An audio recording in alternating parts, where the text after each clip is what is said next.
Okay. Good afternoon, everybody. Just getting everything organized for the stream. Welcome to the stream. Just gonna amplify some of these things a little bit.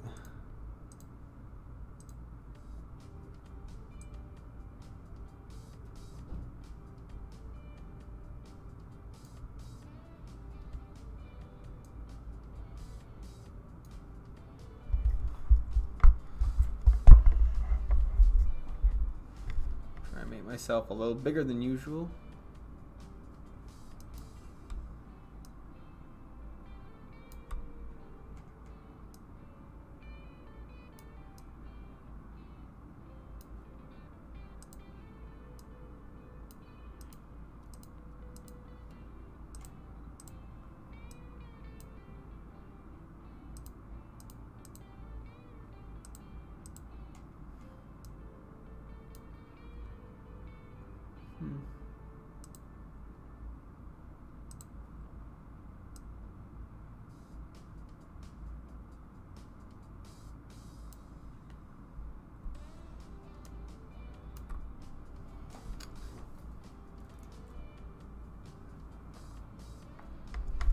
Okay, it's looking a little better.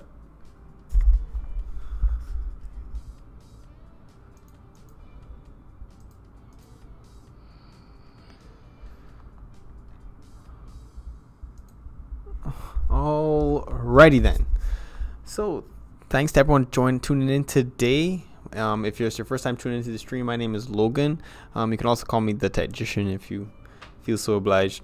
But yes, so we do these streaming about once a day throughout the weekdays, just to bring awareness to some certain topics that you may not have heard about, talk more about these topics, and in turn help me learn as I potentially help others learn. And that's the real goal of what we're doing here. And we also want to bring some knowledge that you guys may never really have considered or even thought about, and then can go ahead and pursue on your own. Also, we do want the option to have that free live tech support, so if you guys do have any issues, you're able to come to us with those issues. You can easily just send me a message in the same chat that you're watching right now. You can go to my Instagram if you just want to type in Instagram in the chat. Let's make sure that's working. If you type in Instagram, it should come up with my Instagram. That you'll be able to just go visit that page. You can give me a follow if you feel like, or you can just direct message me whatever the problem may be that you're having. Let me make sure that this bot is on. Yep, there you go. So you see how you could literally have asked me what is my Instagram, and this bot would have automatically let you know what my Instagram was, that you could have gone, followed me, and you can use that to direct message me whatever problems you may be having with your computer, anything tech related, and that you just want some assistance, or you just want someone to help do the research or point you in the right direction as to where to go do that research. Well, guess what? That's what I'll be here for, and I hope that you guys can really utilize that as much as possible, because I know that tech support out there is ridiculously expensive, especially if you're using it for a product that may not be really mainstream, so there may not be a whole lot of tech support for that product. Well, I don't mind being the sacrificial lamb to go and try and do is find all the fixes in the worst parts of the internet. I don't know, anywhere I'll find them for you if possible, because I do know that comes up sometimes. You may have an older product that may not have any tech support, or may not have any guides as to it, not even a single forum, and sometimes it just takes a lot of research that you can go ahead and actually find those solutions, and I don't mind doing that for you guys. You just got to come at me with the problem that you're having, or whatever the product may be that's experiencing these issues. But yes, so that's the live tech support portion of what we do. However, the 12 to 1, we do like to discuss a topic of the day, something that is interesting to me, and I hope that will be interesting to you guys. And today we actually selected emotional intelligence. During our training week that we had at our company here, the first thing that we did was watch well, not the first thing, the second video that we watched together, or possibly a third, sorry, my mind is it's escaping me now, but was regarding emotional intelligence. It's actually a TED talk, and I would love to play the TED talk, but I've been apparently gotten quite a few copyright claims since I've been playing so much videos for just to help guide you guys, since videos really are an easy way for you to understand what I'm talking about or whatever the topic may be. However, due to YouTube and Google having a really sophisticated copyright claims things installed, or however the heck they're doing it, they were able to just shut off that video. Well, they never turned off my video. They just put a copyright claim, and I had to, you know, substitute that portion of the time for something else. It was blah blah blah, whole bunch of news that you just don't need to worry about. But just for you to know that I won't be able to play as much videos unless they are 100% copyright and royalty free. Will I be able to play them, which is really interesting. And I'm a little sidebar as to why it's so interesting. You know, these are YouTube videos. I guess I guess, you know, you're streaming on YouTube Live, and you still have to pay, give the rights to the people that are creating the video. But even if I'm giving the rights, they're still seeing it as if it's a copyright claim. I understand you can claim them as much as you want, but just don't shut down my videos, because I'm not trying to make any money off of this stuff. I'm just here to try and, you know, create a community of people that want some free tech support, that can eventually have other people in here that, you know, from sitting in our streams and learning so much, or even just bringing their own knowledge to the stream, I'm able to help other people that I may not be able to help, which is really what the whole goal is. You know, we want to build a really interesting community, maybe even the first of its kind, we don't know, but that's what our goal is. But back to the topic of emotional intelligence. It was one of the videos that we watched, and it was a really interesting TED talk. And this gentleman, was in a, I think it was some accident or another, where he got, I think he had some brain bleeding or something like that, and he was in a coma or something of the sort. And he was a really good test taker prior to his accident. His IQ levels were really high. He was able to do a lot with his IQ, and learning came very easy to him. But when he went back to school, it became really difficult, and he found himself at kind of like a cap as to how much he really could learn, or could take in, and then, you know, manipulate and use. So he started to look into other ways in which he can develop some form of intelligence. He mentioned in that video that your IQ is pretty much made by the time you're graduating college, around, I think it was like 18 or something like that, that he said that your IQ is pretty much defined at that point. You know, your brain has done most of its rapid growth, and it really has been, that is what the end result of your IQ should be. Now, he used that to kind of motivate him to say, well, then I'm not really at that much of a disadvantage compared to everybody else. You know, whether or not he had a really high IQ that was really hindered from his accident, he realized that everybody is at that disadvantage, and that he should go and find somewhere else that he can advance himself intellectually or emotionally in this case. And it came to his knowledge, he was able to discover something known as emotional intelligence. And emotional intelligence is pretty much, I found a really good description of it, what emotional intelligence was. This one doesn't really give the best description of it. It was actually this one right here.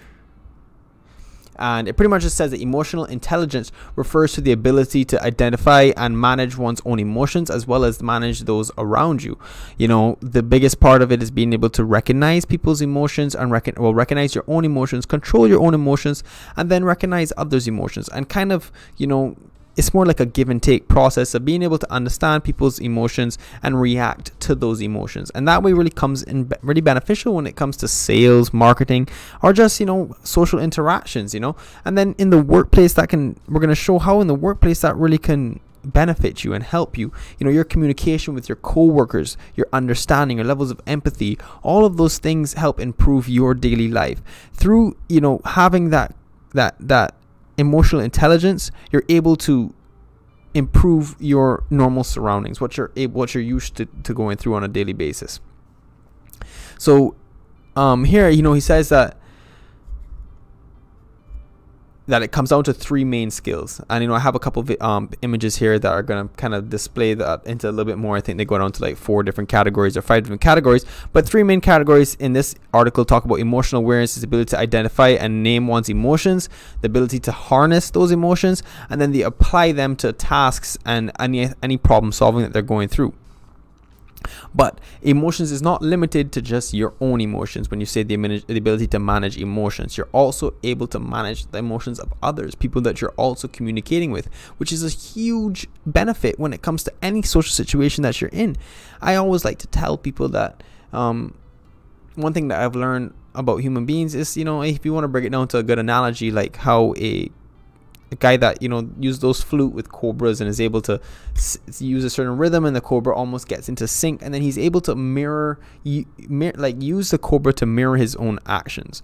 And that's kind of like my first initial take on what emotional intelligence really was the ability to help not only just accessing each other's emotions and people that are around you, but also helping to mirror your emotions onto them. Don't take their emotions. More or less, you be the one. You see someone that's down or sad or you know, uninterested, and you use your interested and happy and joyful emotions so that they can eventually mirror off of those emotions. It's really difficult for anybody to be negative when the person in front of them is being so positive. It's not that it's impossible, but it's much more difficult.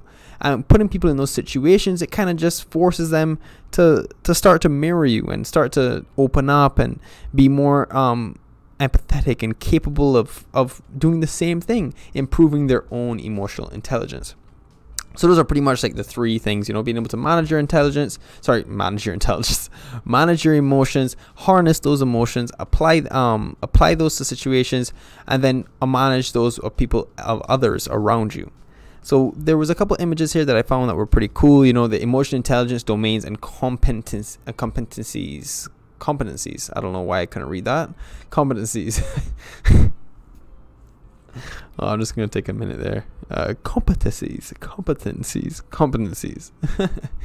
You know, how it's spelled is actually a pretty weird way to... it just looks weird. But nonetheless, remember guys, this is why we're focusing on EQ here.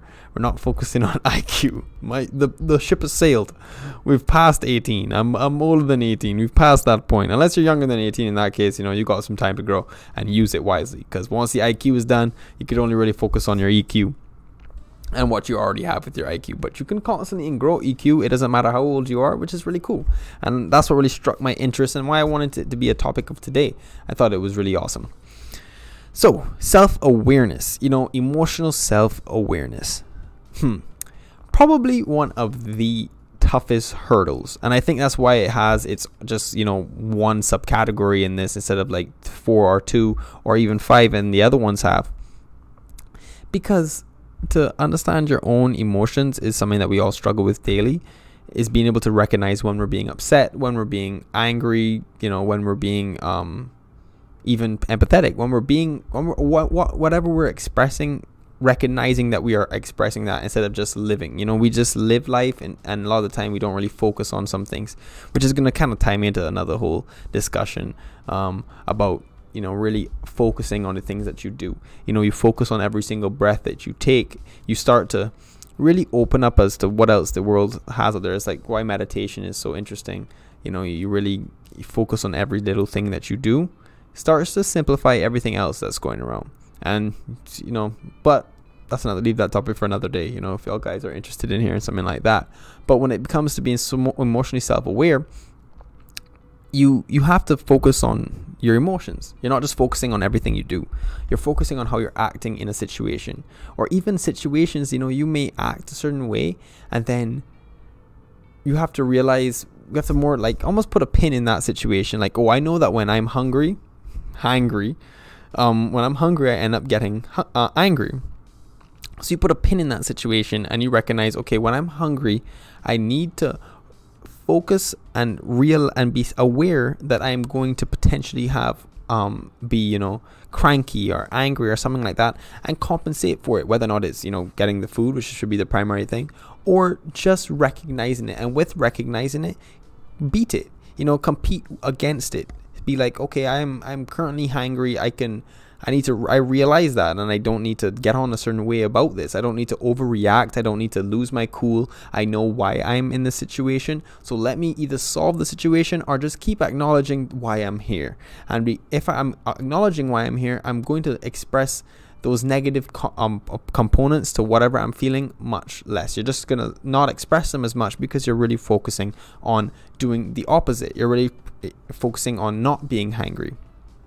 Now, you know, that can tie into any emotion, whether or not you're being tired, whether or not you're being happy. Well, tired is not really an emotion, but to me, it really can be, because just like hungry is not an emotion, hangry is, and tiredness, discomfort, all those kind of things really affect your emotions. So that's how you have to be self-aware, which is really hard for us to do, and that's probably the first hurdle that we have to get through whenever if you're really interested in expanding your emotional intelligence, which I know I am, and it's a constant learning cycle, almost like we don't really improve our IQ, but we improve our knowledge, and we're constantly working on gaining more knowledge. EQ is something that we're able to constantly improve our own knowledge and then actually improve on our level of emotional intelligence. We're not really able to improve our IQ as much because, as we said, that kind of is locked down after a certain amount of time. But that is the beauty of being self-aware. You know, you're gonna keep working on it. You're gonna keep on recognizing and putting pins in certain things that you know you get on a certain way because of that situation. I'm in this situation, I know I'm going to get on this way. Let me do the opposite. Let me focus on, you know, I know what makes me happy and I know what makes me angry. So whenever I'm angry, let's focus on what makes me happy, and when I'm happy, let's keep pursuing that happiness and help mirror that happiness onto others.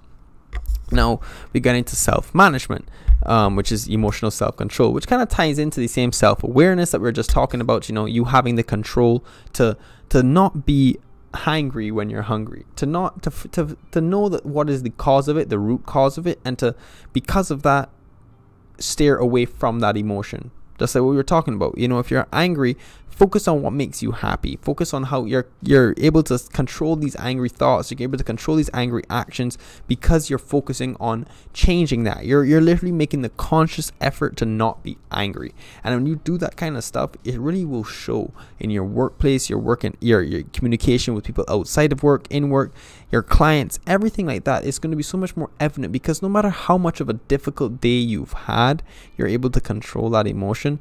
People are baffled, especially those who know how difficult of a day you had. They're going to be like, wow, this really, for him to be acting like that is really superior, really not superior, sorry, is really skillful almost, or, you know, incredible that he's doing that he's able to, he had such a stressful day, but he's able to put all those things aside so that I can get the best out of him, so that I can appear to, from my eyes, he looks like he's killing it, he's having a great day.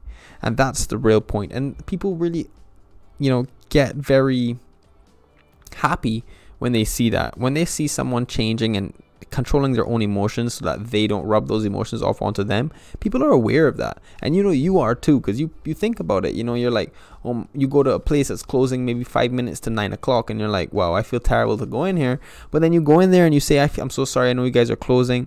And the person behind there is bubbly and joyful. Whether or not they truly, and most of the time, maybe 95% of the time, they want you to not come in that door. They wanted you to get the hell out, and so that they can clock out and they can get ready to finish up, close up, whatever, and then they can go home. But they have that self-control, and for you to come in there and say, I am sorry for coming in here late, and then to be like, no, it's no problem, please take all the time you need, whether or not it's 100% factual, they are self-controlling their emotions, and then you're gonna feel better, and you may even be more inclined to give them a larger tip, purchase this and that. What's up? Don't forget to change your streaming time for tomorrow, because we're going to Techgician. Oh, I'll let her know to do that. Yeah, thank you. What time will we get back? We should be back by 2 at the latest. Dang. Latest. All right. If we get done by 1, hour to get back. So. All right, sounds good. Sorry about that, guys. Tomorrow actually we'll be going on site at one of our clients, and I may have to push the streaming time because we may not be able to get back in before 12 o'clock. But we'll cross that door and get there. But what I was talking about was pretty much this self-control. Just controlling your when you see people doing that kind of stuff, it really takes you back, and you're just so much more inclined to be empathetic and generous to them. I don't know, it really inspires generosity when people are like that to me. Like if I'm really hungry and I know this place is closing at 8:30, and I'm like, oh well, I need to get food. I don't have stuff in my house to cook, and I need to get something to eat. So I get there by 8:15 or 8:20, and I feel terrible about it. You know, I'm the kind of person I would feel guilty and upset about it. So I go in there, and then I see the reactions from the waiters, and they're like, even though I know that they want to close down, even though I know that the people in the kitchen do not want to cook any more food because it's 15 minutes up to closing, they're still gonna do it. And when I see that like interest, and they're like, oh, it's fine, sit down, and they're just bubbly and happy to serve me, I am like 10 times more inclined. I'm not even gonna give them just a 20% tip. I'm gonna give them like a 30% tip, just because they've made me feel that, like, that level of, they made me feel like I need to be generous. It's really interesting when you study how people can mirror these emotions, and that's exactly what they're doing. And really intelligent waiters and waitresses will do that, and they take those opportunities. And those who really know, this is what I'm trying to tell you guys, these emotional intelligence in the workplace is just ridiculous, especially when you're in the service industry, because you're able to really help. They're able to really kind of almost force you into a generous hole that you're like, oh well, I need to be generous because they've made me feel so happy about something that I was worried about doing. And that to me is just, super one of the big benefits of having emotional self-control. And but there's a bunch of other stuff that can apply to that, but I'm just giving you one example as to where the self-management part of emotional intelligence comes from. So adaptability, that is a very major thing. Everybody loves steps. Everybody loves patterns. It is something that we acquire. You work for a certain amount of time. You know your daily schedule. Things change, things vary, but you know what you do throughout the day. You know how you get through these tasks. You know how to do this. And when things start to change your structure of your pattern, people are more really inclined to get distressed and upset about it because it makes sense. You have a pattern, you built this out, something changes. People don't like change in general, and that's taken away from technology or whatever. That's not what I'm referring to, but change in general, change to our daily patterns, our daily lifestyle is very difficult for us to take. But when you can adapt to those kind of things, and you can be on top of those kind of things, that you have a set pattern and plans change, and then you're able to use that change in plans to be like, okay, well, I changed up, or even the worst case, I changed up my schedule and then the plans got cancelled. But you know what? I'm not going to get upset that I went through the effort of changing my schedule. I'm going to try this schedule out and see how in turn it helps. Maybe it improves my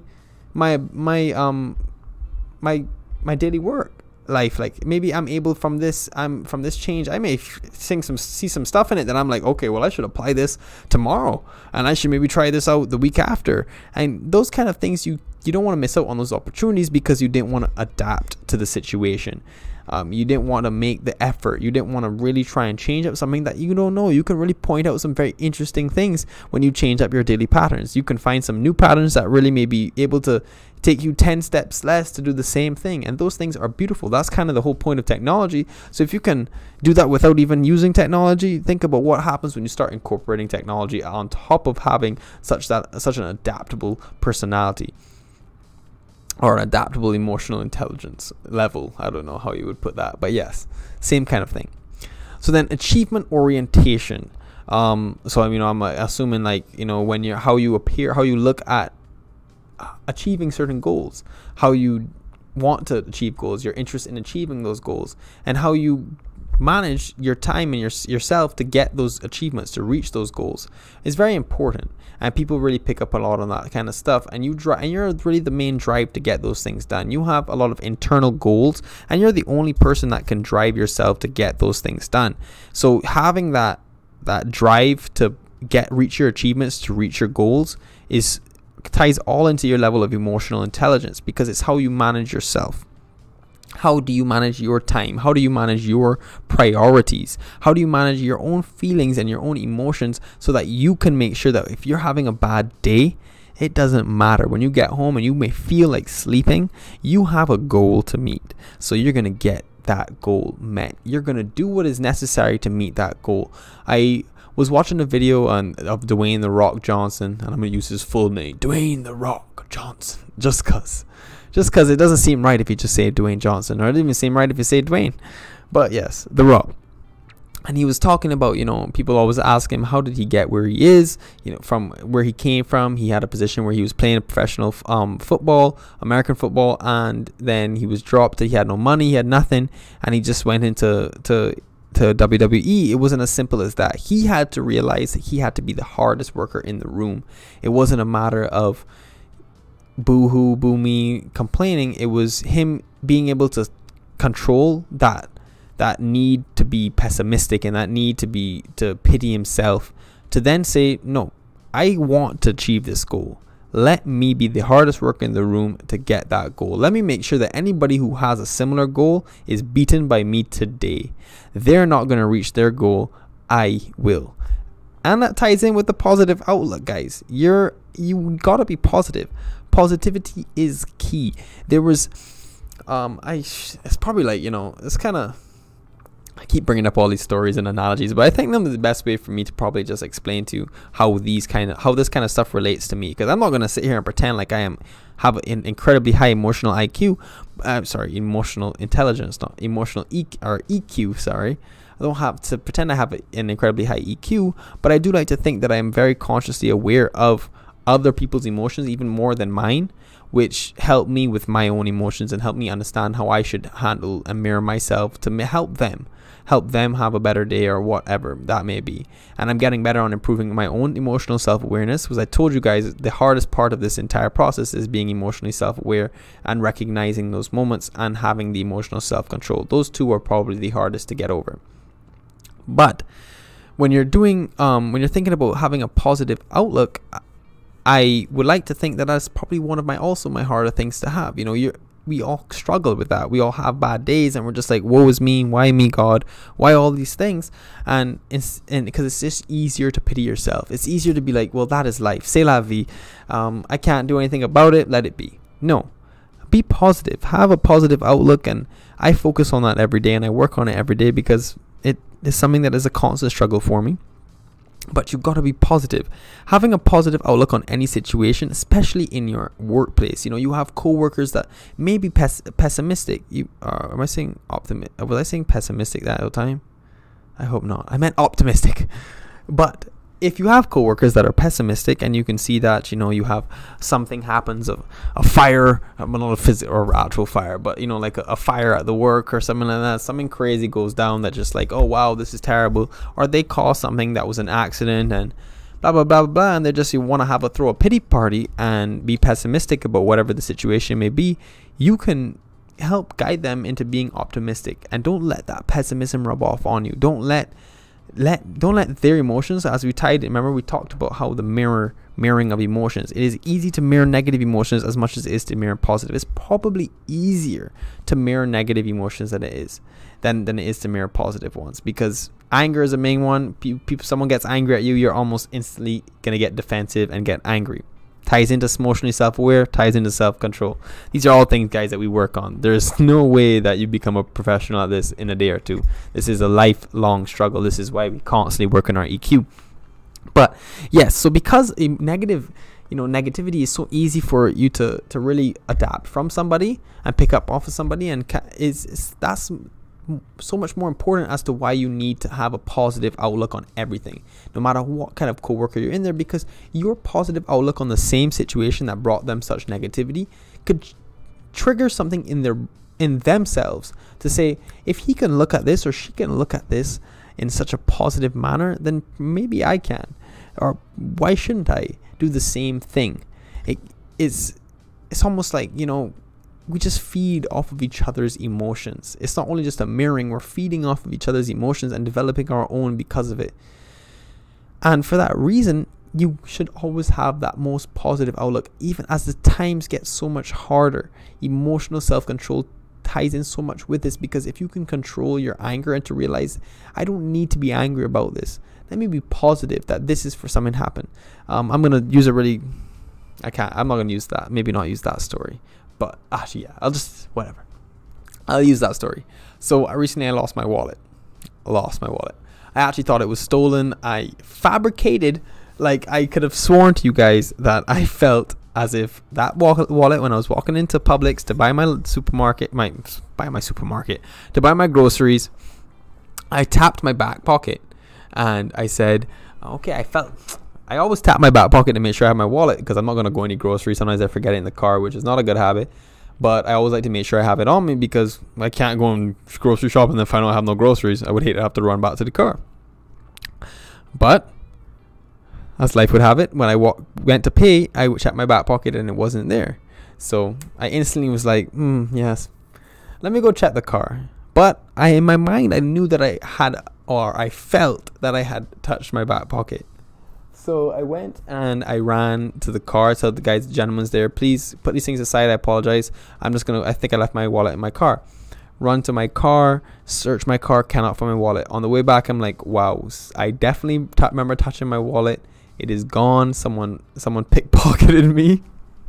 I was like, oh, okay, hold on 1 second, guys. Sorry, I apologize. Hello?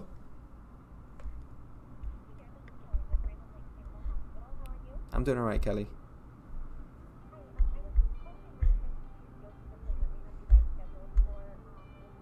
$6:30? Yes, perfect. We'll be there.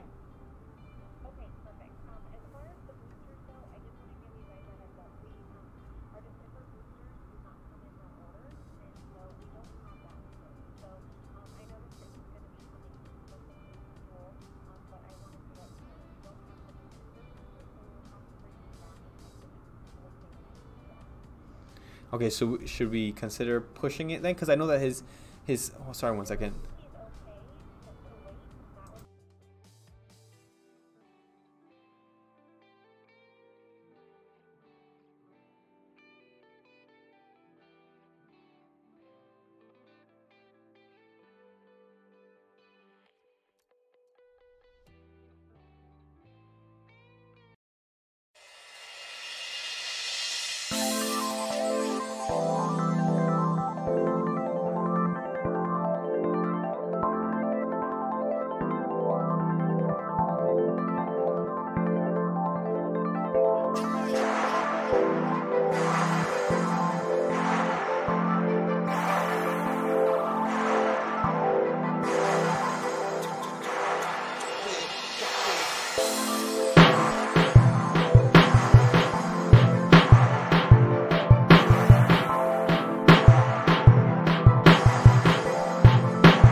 My apologies about that, guys. I really do feel bad, but it was my dog's vet and we had an appointment today, so we had to reschedule that a little bit, and I do apologize about answering for that. Usually I would just screen those calls, but I had to make sure it wasn't an emergency or anything like that.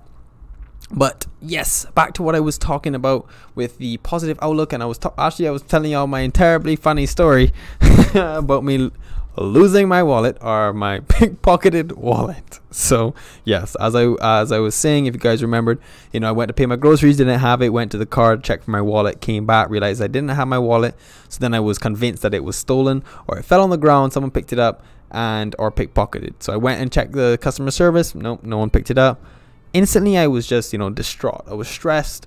I was like, oh gosh. And I could see that the people there were trying to cheer me up. They were using emotional intelligence to improve my situation, knowing that I'm going to be in a pretty tough place because of what happened, and I was upset. They were being a little bit more generous, and more kind and empathetic towards it, even though they may have the cameras for those certain aisles that I went down they didn't have cameras down that way, but they were so apologetic for that, even though it's not something that they could control.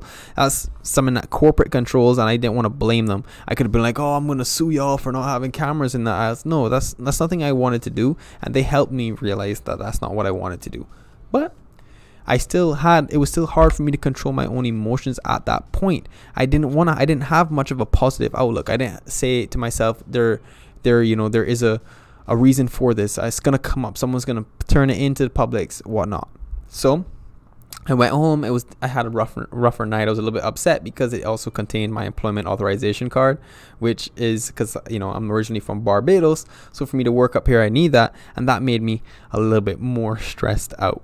However, I am a firm believer in God always presenting me with these situations, and I don't know, you may not believe in God or whatever, but you may believe in whatever you believe in, whether or not it's the power of the universe or anything, that these kind of things happen for a reason. I'm a stickler for believing everything happens for a reason, even when I'm in my most negative moments. So in that negative moment, I was convinced that it was game over, that I was going to have to spend $400 something to replace my employment authorization card. Yes, that is a fact. That's how much it costs to replace it. Not even if you were just doing it normally, to replace the card was that much. And I was just upset about all that kind of stuff and not really being as positive. But my fiance was like, you know, this is really how you stay positive about these things. You gotta realize that there's a reason for this.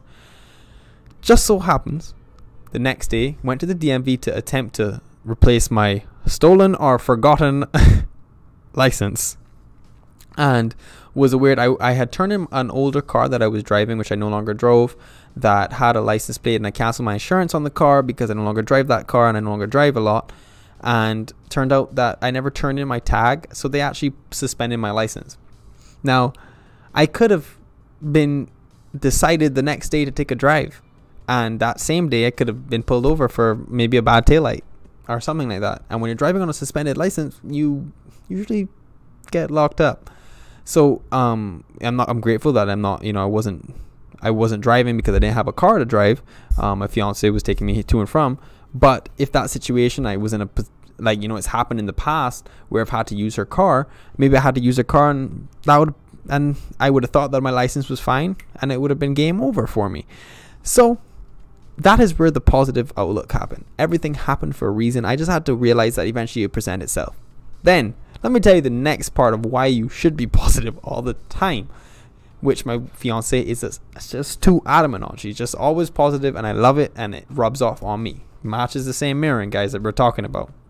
So she's constantly telling me that it's gonna show up, you know, be positive. And I'm like, okay, I'm gonna be positive. And one whole day I just studied the positivity. I was like, I know this wallet's gonna turn up. So even if it gets sent in the mail, because if people want to take all the money out of it and everything, even if they just take the wallet, because it was a Gucci wallet, and wanted to take out all my cards and all my information and mail it back to me, guess what?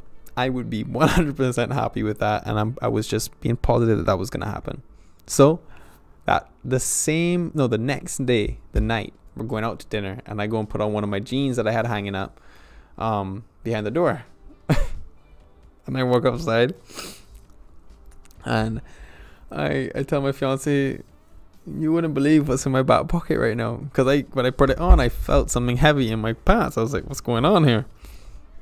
And just so happens, out came my wallet in my back pocket of my jeans. Even though I was convinced that I was pickpocketed, I even told her that I felt someone touch my back. You know, I felt somebody touch my back. It was a guaranteed pickpocket. Her positivity was, it's gonna show up. Be positive. Have a positive outlook on every situation that happens to you. If she was telling me, if you could believe so much in everything happens for a reason, be positive because of that. You know, you're confident that everything is happening for a reason, but yet you're not being as positive as you should be. If you believe everything happens for a reason, be positive about that. Have faith in you believing that. And for me doing that just for one day, I'm not going to put her positivity aside, because I probably had a big part to play. My wallet showed up with everything I needed, and on top of that, I found out that I could have been driving with a suspended license and ended up in prison. So guys, positive outlooks, everything happens for a reason. You have those mentalities, you're already halfway killing emotional EQ. Your EQ is probably ridiculously high already. If you're able to study those kind of things and get over it, and just then you're there. But now ties into the social aspect. Not only your internal stuff, we talked about the self-awareness and self-management, and I did kind of, you know, use other people's examples and rubbing off on other people, and I was also incorporating the social aspects of your own self-awareness and your own self-management, because I don't want to separate that. Even though this may have it segregated, I don't want to separate that, because when you are able to control your own emotions and be aware of your own emotions, that is perceived by others as well. So there's always that social aspect that goes in with that. So that's my point on that. But now let's move over to social awareness. Just one second, guys. Let me get a sip of water, because I've just been going off.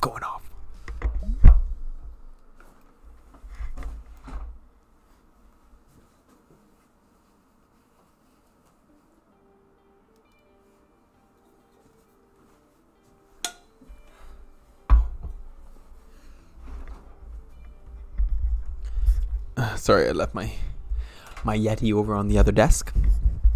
But yes, now we're gonna get to social awareness. I know this is the real aspect that kind of drives why EQ is so important, because your social awareness is impacted in your work, outside your work, in your everyday life, with your family, everything. All of these are things that, you know, really impact your life and how you get through anything.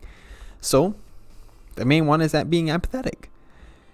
You know, we struggle on, human beings, I think, are just naturally, we may have a bad situation and then we see someone else having a worse situation, and we are able to use that to kind of make us feel better about our own situation. And that doesn't really sound very empathetic, because it really isn't empathetic. We just like to know, it's almost like a reassurance, it's like our own ego, to know that someone out there is worse than us, so we don't have it half that bad.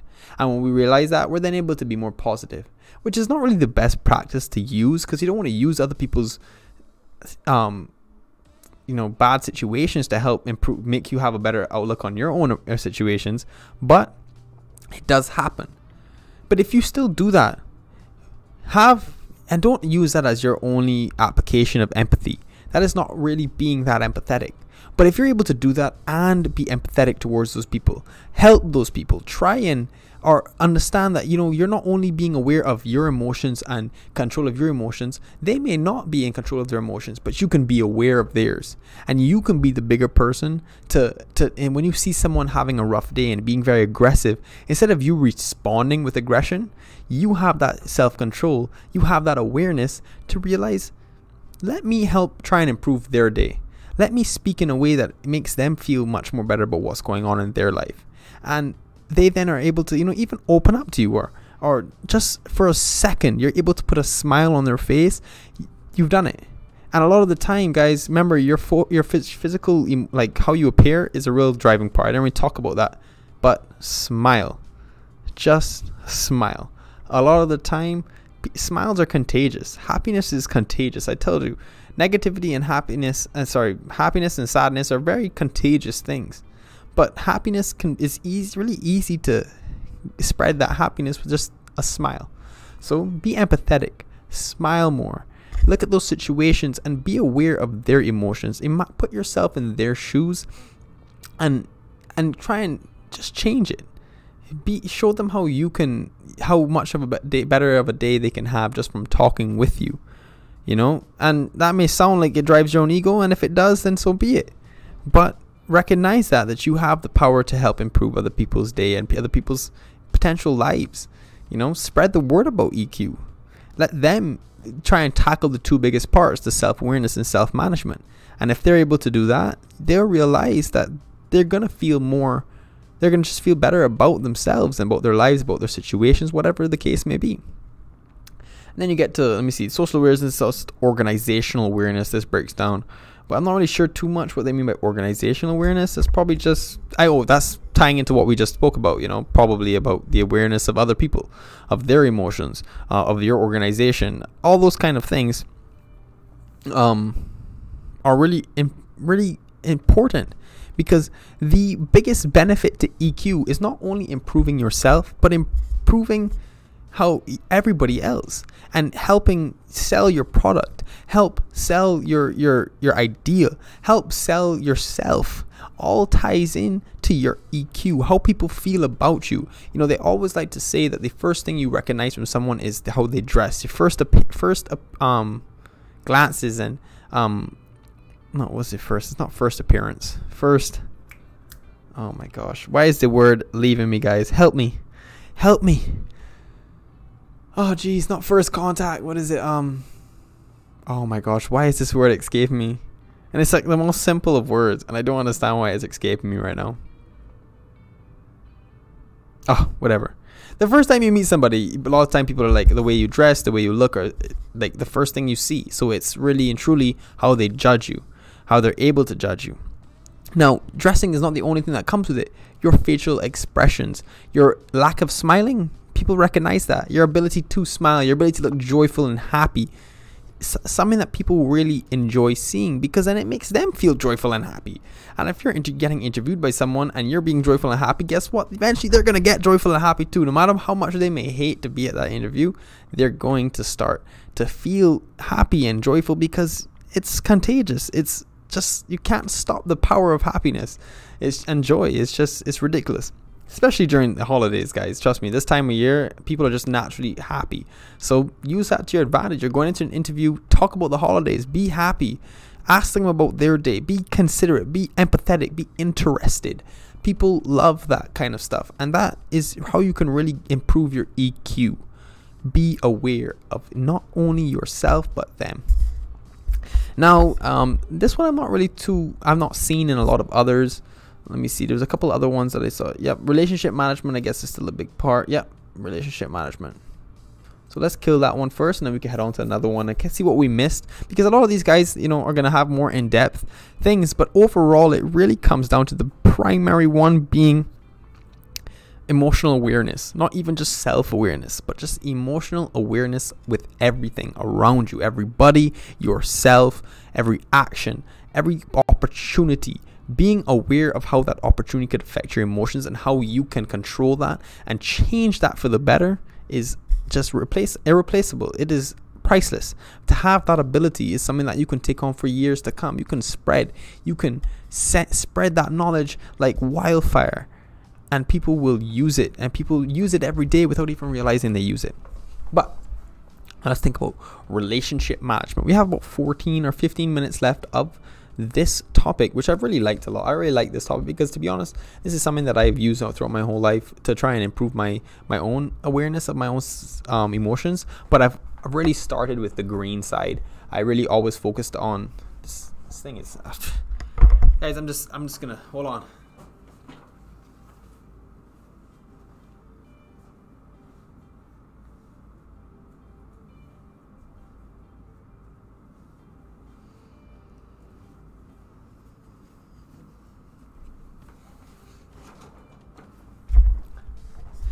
I'm not in. It's uncomfortable. Sorry, had to get a little bit more comfortable because that could affect my emotions. So I'm gotta be aware of what can affect my emotions, and I'm not gonna get down because I'm uncomfortable. Neck may be hurting, but you don't know that. You didn't know that until I just said that. So think about that. But anyways, I always started with the social awareness. I always started with that aspect. I always want to be aware of everybody else's emotions and how I could maybe to an extent use those to help my situation and help their own. That was just my initial first touch with EQ. But I've realized that the benefits of EQ come from within, because if you're able to master it from within yourself, the outside just is a byproduct of that. So really focus on that, guys. Start with the orange. Don't start with the green like I did, even though I ended up starting with the green, then went back to the orange. I went through the orange, the yellow, to the green, to the blue. That is the way that I know how to look at it. But to be honest, if you can start at any point, start, because it's worth starting. But maybe start at the orange, because it just gets a little bit easier. My personal experience, it gets a little bit easier to be able to be aware of your own emotions. Now, so for relationship management, this how you your emotional intelligence affects your influence, your ability to influence. You could consider it manipulation or whatever the case may be, but you're able to influence people in the same way that I just talked about. The mirroring of your emotions, the contagiousness of happiness versus sadness, or sadness and how contagious it can be, or anger and how contagious it can be. You know that you have the power to influence people's emotions. So for that reason, having that emotional self-control can go so far. People notice when they're able to manipulate you, or you're able to manipulate their emotions. And if you're playing on it, people can recognize that, and people don't like that. But if you're able to benefit it and play on it in a way to benefit them and help them, then you're really going to create some great group structure, some great teams, some great people, some great friends. Not just people in your workplace, but great friends. If you're able to work with friends, you're you're at work, but you don't consider yourself working because you're with friends. That is a real important aspect. So you having that ability to use your emotional intelligence to improve the relationships with your friends, with your coworkers, is irreplaceable. You're going to want to do that because it will help improve your daily work life, and that's the main goal. This is something that you have to do every single day or for a long period of time. You want to make sure that you're enjoying it to the fullest. You want to make sure that you're having a blast doing it. And if you're not having a blast doing it, then what are you even doing it for? Rest in peace to Stan Lee. Before he passed away, one of the things that he mentioned was, I think it was probably an interview he had about 4 years ago, where he said, if you enjoy what you're doing, and a lot of people talk about this, but I just remember him saying it, and it's not something that he would have quoted. You can't quote it by Stan Lee, but he talked about, when you enjoy what you do, you never work a day in your life. If you love what you do, you never work a day in your life. And you may not enjoy 150% what you're doing, but if you can make that the possibility of it being more enjoyable, then it's gonna be evident. You're gonna be able to get through the day and be happy about going to work. You may not be in the field that you always wanted to be in, but if you can improve your surroundings, how people around you speak with you, how you speak with people, how you interact with those people, if you can improve that, then it's almost going to be like you're starting to be a part of something you love. You may not even love the field, as I said, but you may love the people there. You may be so in love with the atmosphere and the environment, the work environment, that you don't even care what the tasks that you're doing, because you are just happy to get to see those people and just cooperate with those people. You're happy to see what you guys can do next. And that is something that is the whole point of having and training your EQ, guys, because in the workplace, this is where you're going to see EQ come out the most. Social interactions, of course, but when you are really with people that you have to interact every single day, all the time, the same people, and your EQ is balanced and used at the right way and the right manner in your workplace, you're going to enjoy it so much more. You're going to enjoy these interactions. You're not going to be like, oh, I have to work with blah blah blah today, he's so blah blah blah. Don't be. Remember, positive outlook. Have a positive outlook on that interaction. Say, today I'm going to improve how he may be grumpy, but guess what? Today I'm going to set a goal, my achievement orientation. I'm going to set an achievement that I am going to make sure that I get him to smile. I am going to set a goal to make him smile. Set a goal to make the first 5 people you see today smile without even saying a word. And if you're able to do that, you're on the right track. You're on the first start to improving your emotional intelligence. So comes on the same coaching and mentoring, having that understanding, that empathy, the awareness, the control, being able to adapt, having a positive outlook. You can inspire people. You can be a coach, a mentor. You can be a student that also inspires your coach and your mentor. It's more than okay. Everybody has room to grow. And a lot of the time, you may be being mentored by someone that has an extremely high IQ, but doesn't have an extremely high EQ. And guess what? You can teach them how to expand their EQ. And you don't even need to teach them in how the ways that I'm talking about it right now. You can show it to them. And by showing it to them, you're improving your own knowledge about it, and you're helping showing them something new that they could then change their life drastically. They may be a top boss, and then they just became even that much better because they now can use that EQ to advance themselves in ways they never thought possible, because they only ever focused on their intelligence and their IQ. They thought that was the only way they can get further up, but they didn't realize that EQ was a way to open another door somewhere that they've never seen before. Conflict management, how you handle negative situations, having a positive outlook, being in a situation where you want to get upset, but having the self-control to not, and to mirror and to almost revamp the situation to show the positive aspects of it, why it happened, what we can learn from this. This is terrible, but what can we learn from this for the next time that we're in a situation like this? And that is how you can manage conflict and resolution. You can resolve these things. How to resolve these things? Being empathetic about a situation. Someone made a mistake. Humans make mistakes. Being empathetic about that, giving people a second chance, is the way. Sometimes really can go much further than just cutting someone off and treating them differently for the rest of the time you work on them because they made a mistake. you don't want to do those kind of things. And I'm not saying to give someone a third, fourth, fifth, sixth, second, seventh chance. If they're not making the effort, then of course you have to recognize that. But always give someone the benefit of the doubt in the first place if there is room to, because you can see how much heart, like, people really can see that as being a driving factor in their life. They can see that you gave them a second chance for something that someone else wouldn't have given them a second chance, and then from that they're able to get the ball rolling. They're able to start moving at a rate that you never expected them to do, because they became a little bit more aware of what you were doing and how you were using your EQ. It's just there's never really an ending point for this topic. This topic can go on for days and days. I can talk about this all the time because it's something that I have always found myself to want to expand, and I think I've expanded my EQ much more than my IQ in the years. And I went through college. I went and got my software engineering degree, and I learned a lot of knowledge, but my IQ was always the same from what it was when I graduated high school. My level of knowledge improved, but my EQ I always thought was growing. I was always trying to further understand humans and just understand people, and I cut off myself. But once I started to realize that I had to understand myself and use my knowledge of other people to help understand myself, I started to really see my EQ increase. And a lot of people can tell you now that they don't. I know a lot of people that have told me, I've never seen you upset, and that is something that I'm proud of. I am proud to know that people have said that you're always smiling.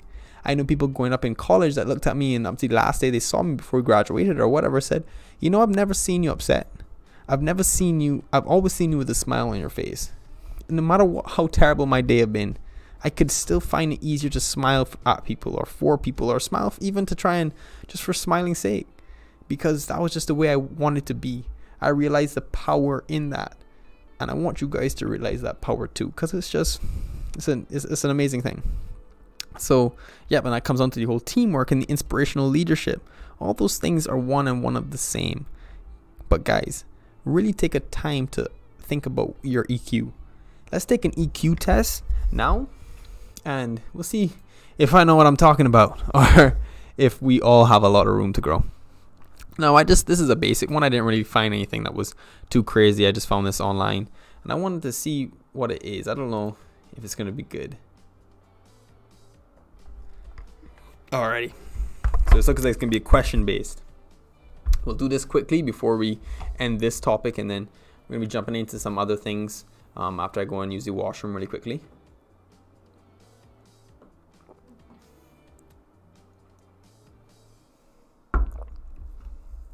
So, you're on an airplane which suddenly hits extremely bad turbulence and begins rocking from side to side. What do you do? Okay, this is hard for me to answer because I'm terribly afraid of flying. So, how do I answer that? Continue to read your book or magazine, or watch the movie, paying a little attention to the turbulence. Become wary of an emergency, careful, monitoring the flight attendants, and reading the emergency instruction card. I would say a little bit of both. I would not freak out like that, but I'm surely gonna, peep what the flight attendant is doing. I'm probably gonna do that more, and that's the truth. I wouldn't read the instructions card like that's gonna help save the day, but I'm definitely going to look at what the flight attendant is doing. That's just how I would do it. I just wanted to see if they're getting on kind of crazy, and that comes into the same EQ part. I'm socially aware. I want to be aware of their emotions. If they look frantic, well, guess what? I'm gonna be frantic. But yeah, that's just how I am. So let's see what this tells me. So you've taken a group of 4-year-olds to the park, and one of them starts crying with the other because the others won't play with her. What would you do? Stay out of it, let the kids deal with it on their own, talk to her and help her to figure out ways in which she can get other kids to play with her, tell her in a kind voice not to cry, try to distract the girl by showing her some other things she could play with.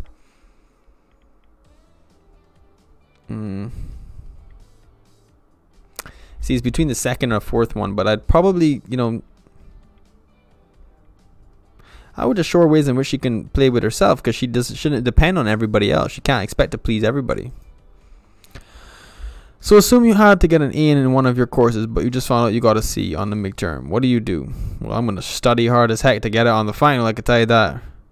Sketch out a specific way for plans to improve your grade and resolve to follow through your plans. I'm resolved to do better in the future. Tell yourself it really doesn't matter on how much you do in that particular course, and concentrate on other classes. Which get the professor and try to talk to her to give you a better grade. Okay, I would probably have done the fourth one, but I'm not okay. If that's not going to be a C to an A is impossible. I would have, if it was a B to an A, and I would be like, buddy, please.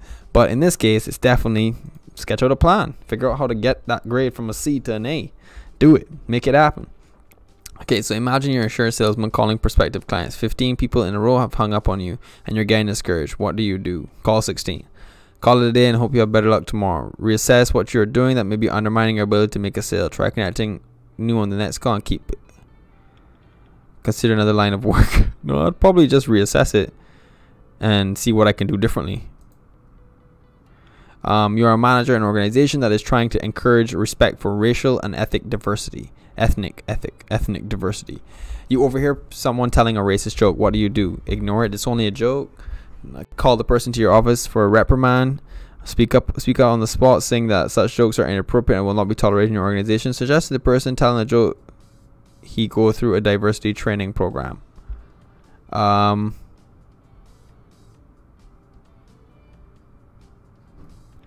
don't know. This is like a bit of all three of these, because I would want to reprimand him because that is ridiculous. We're working on something in our organization for racial and ethnic diversity, but then again, you got to understand their situation. They may not have been raised to ever assume that kind of stuff. I'm not going to put him on the spot like that. I could, but I'd probably want to suggest that program to him. You're trying to calm down a friend who has worked himself up into a fury at a driver in another car and who was cut dangerously and close in front of him. What do? Tell him to forget it. He's okay now and it's not a big deal. Put on one of his favorite tapes and try to distract him. Distracting a driver, not so good.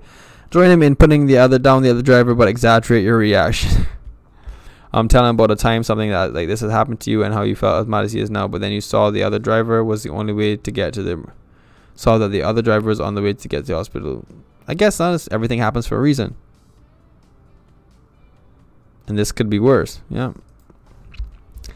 You and your boyfriend or girlfriend have gotten into an argument that has escalated into a shouting match. In the heat of the moment, you are both making personal attacks that you don't really mean. What is the best thing to do? Take a 20-minute break and then continue the discussion. Stop the argument. Stay silent no matter what your partner says. Say that you're sorry and ask your partner to apologize too. Stop for a moment, collect your thoughts, and state your side of the argument as clear as you can. Yeah, probably the best one. You have been assigned to lead a work group that is trying to come up with a creative solution to a nagging problem at work. What is the first thing you do?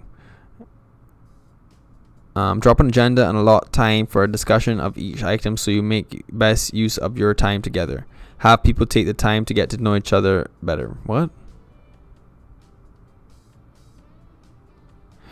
Begin by asking each person for ideas on how to solve the problem while ideas are fresh. Start with a brainstorming session, encouraging everyone to say whatever comes to mind, no matter how wild their idea is. I always like brainstorming, so I'm going to go with that.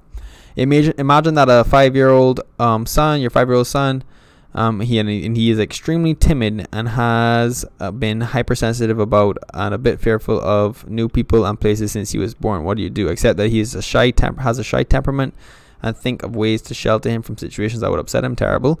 Take him to a child psychiatrist for help, and also not such a good idea. Deliberately expose him to a lot of people and places so he can get over his fear. Engineer ongoing series of challenging but manageable experiences would teach him that he can handle new people and places. Yeah.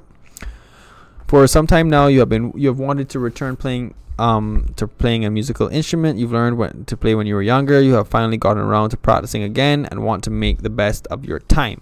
What do you do? Hold yourself a strict practice time every day. Choose pieces that stretch your abilities a little bit. Practice only when you're really in the mood.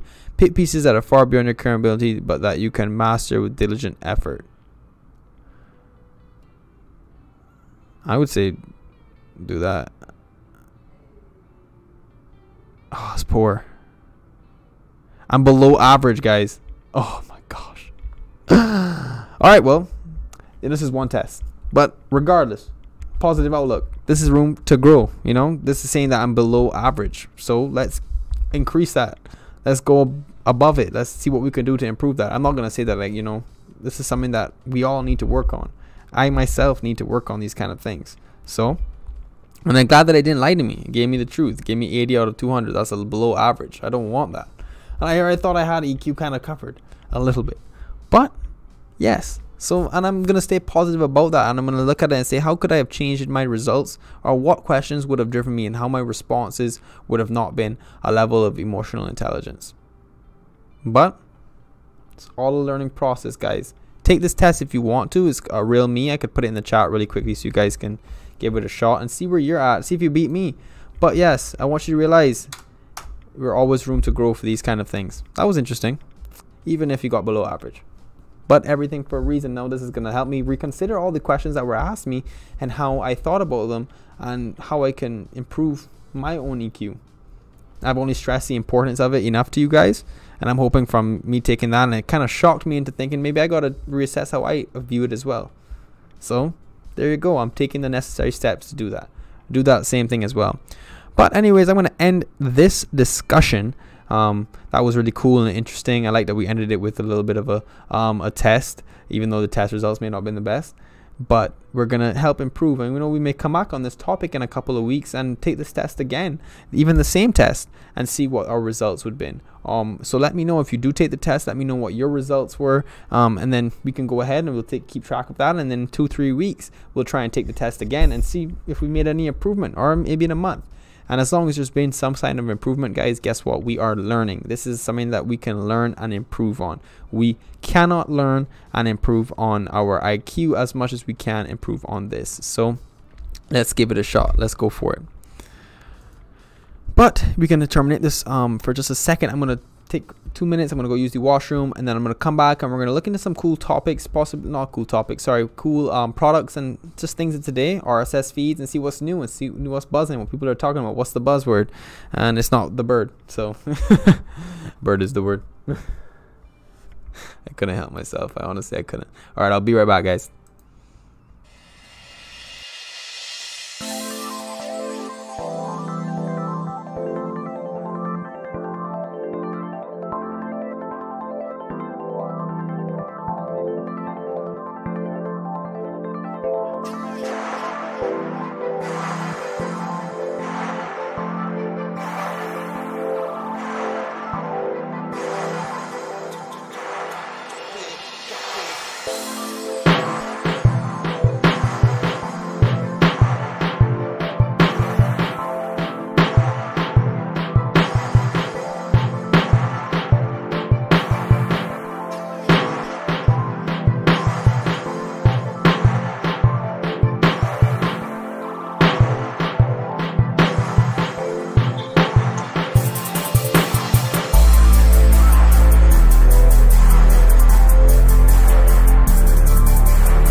But I'm back. Had to grab me some blueberries too. I actually froze some blueberries the other day, and I was eating those because I grew up having a lot of. I think I had this thing unscrewed. Grew up eating a lot of frozen grapes and stuff like that, but I can't eat grapes anymore. I built up an allergy to them, and I started freezing blueberries, and those suckers are good, dude. Like that, it tasted really awesome. So if you guys haven't done that before, give it a shot. They're nice. But alrighty, so we talked about EQ. We kind of wrapped that up with a pretty poor score, but you know, room for improvement. I'm excited to see where I'll score in a month. You know, I'm gonna constantly keep improving and keeping that in the back of my mind, as I hope you guys do as well. But we can kind of close down this page here, and you know, let's open up something new, and let's start looking at some RSS feeds about what is new right now. So let's look up that. New technology. We could also look at TechCrunch.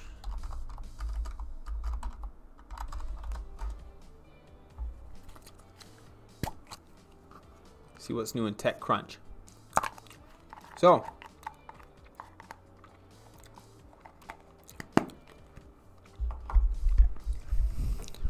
wait, guys. On Friday, we'll be talking about security and privacy, and it's more improving your own security and privacy. Second thing that we see on TechCrunch: 3D printed heads let hackers and cops unlock your phone. What? I just gonna click on it because I like to see. It could be clickbait all day, but I'm still gonna read it because I want to know. Wait. Oh wow, guys, I didn't understand what they meant.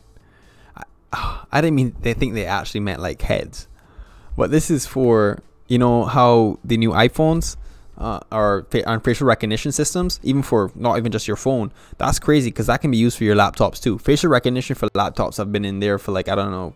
I remember the first time I heard about it was like 8 years ago when I was buying my Dell XPS, my first gaming laptop.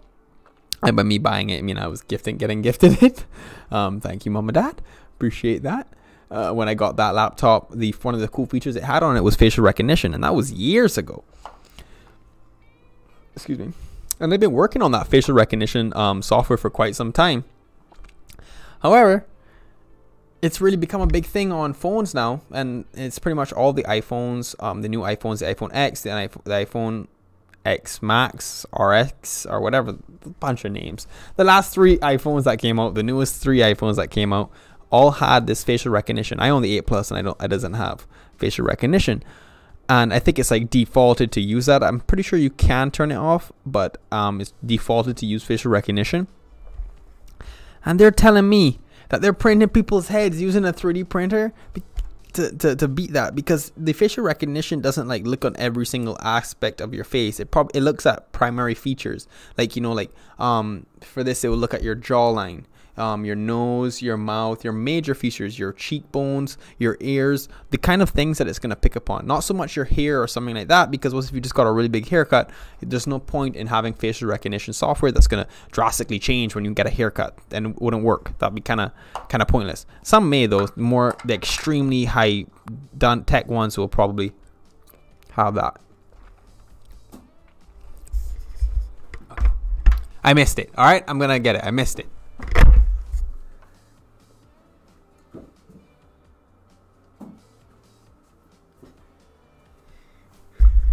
I tried to throw it in the garbage and I missed. What can you do? But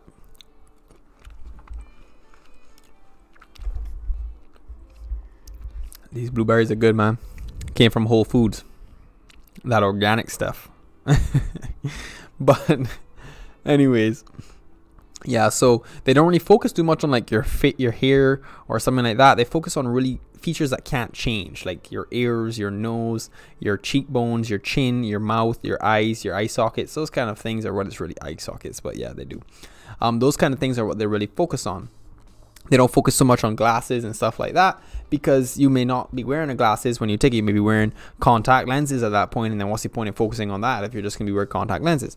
So they focus a lot on your your major features. So the fact that these people are, it's just so obvious. It makes so much sense to do that. If you really wanted to get into someone's phone and you knew who owned that phone, or you had a good scenario would be someone steals a phone, and then they, on the phone itself, the background picture is an image of the person itself, or they're able to deduce who the person is, can go on their Instagram, their social media, their Facebook, and get a front shot of them. If they have their LinkedIn, it's game over, because everybody has a headshot for their LinkedIn picture, so they're just going to take that headshot, 3D print it, and work. But let's look at the facts about it.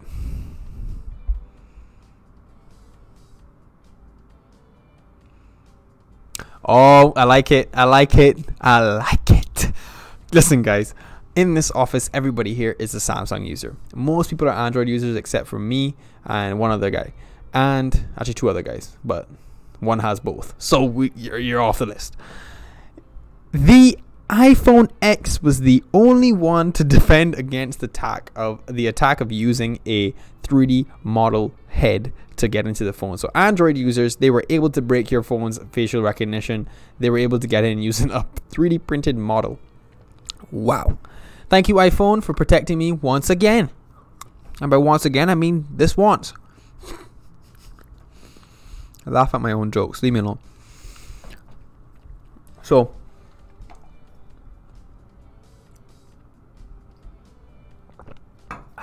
that is cool. So it actually worked. So they definitely ran the test. They tried it on the Android models and on the iPhone X. The iPhone X defended, didn't work for the iPhone X, but they were able to get through 4 Android models. I wonder what model these would be. But yeah. I want to just get outside and scream this at people right now. I may even do it, but I don't know. I'm really inclined just to get out there and tell them about this story, because this is ridiculous. I'm actually going to post it in our thing.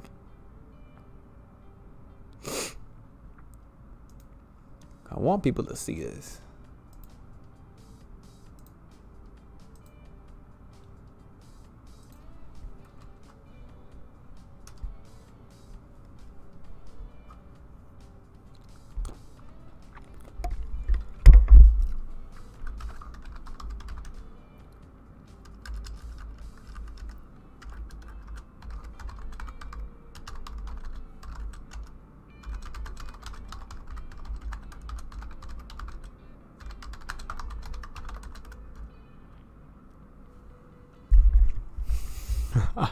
I love the poke jabs at Android users or Apple users whenever we get the chance. I think it's just like the thing to do. It's like, oh, yours can't do this. Well, guess what? Mine can. And yours got messed up with this hack. Well, guess what? Mine didn't. It's always like that. That was funny though. Okay, so that's a really interesting topic. I like that. That sparked some conversation that I didn't expect to happen.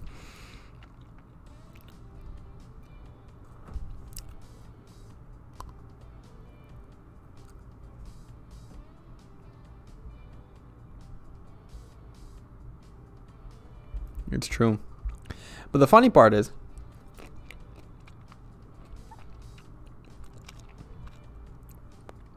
they kind of focused it on like, what did I say? I just scrap that.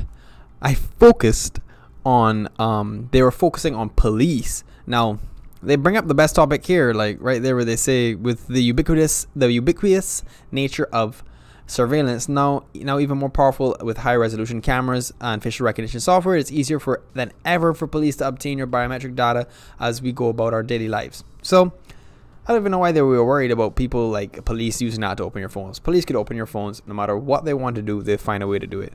If you ever walked in an airport, guess what? They have your face. Simple. Done deal. If you use Snapchat, the government has your face. Snapchat, facial recognition for a lot of those stuff is military-driven research for them to be able to advance their facial recognition software. Boom. Simple. They have a deal with Snapchat. Google it, and you'll see. Well, so what? So that was kind of pointless, because police will get your stuff no matter what. But it's more like hackers. Like, you want the fact that you lose your phone, at least you could have that last jab at them, like, you can't, guess what, you can't get in that sucker. You've got to factory reset it if you know how. And if you factory reset it, well, at least you don't get all my information. Because most of the time, I know that when that topic of, if you were here earlier, guys, and we talked about my wallet getting stolen. If my wallet was stolen, so if that was my main concern, was my identity. It wasn't like the money. It wasn't anything. They could have taken every dime they wanted out of the wallet, not out of the debit card, please.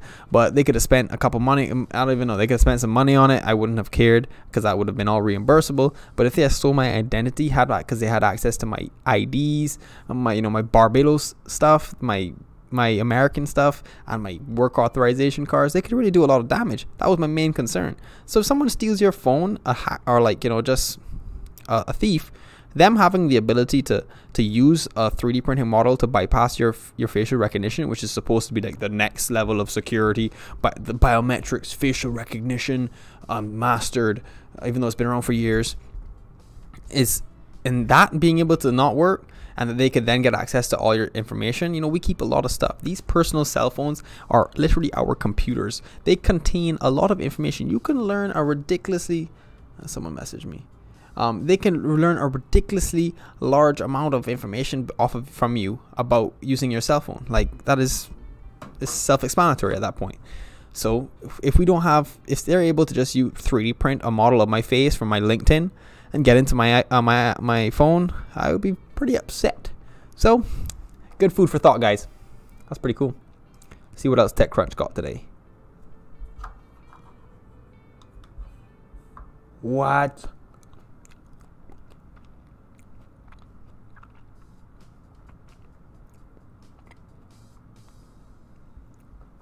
That don't make no sense.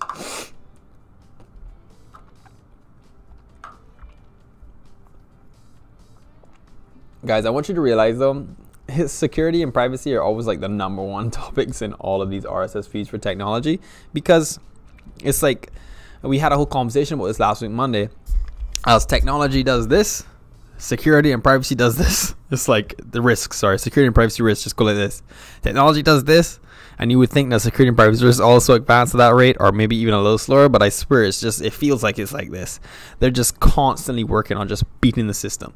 Every advancement that's made, they're looking for the loophole in that same advancement. A new piece of technology comes out, a new pieces of software, they look for all the loopholes in it. They look for all the defects in the code. It's just apparently the way the world works. So these are always the topics of discussion. So this is good. We'll be talking about this on Friday, so might as well look into it. So new malware pulls its instruction from code hidden in memes to Twitter. Wow, that's pretty dangerous considering that memes are awesome.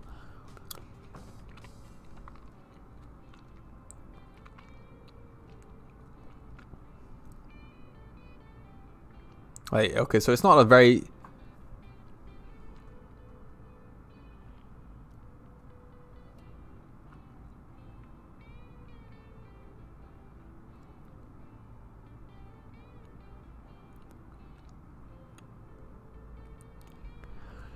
Whoa. All right. That is weird. That's crazy. First of all, they said that primitive remote access Trojans. I don't care how primitive a rat is.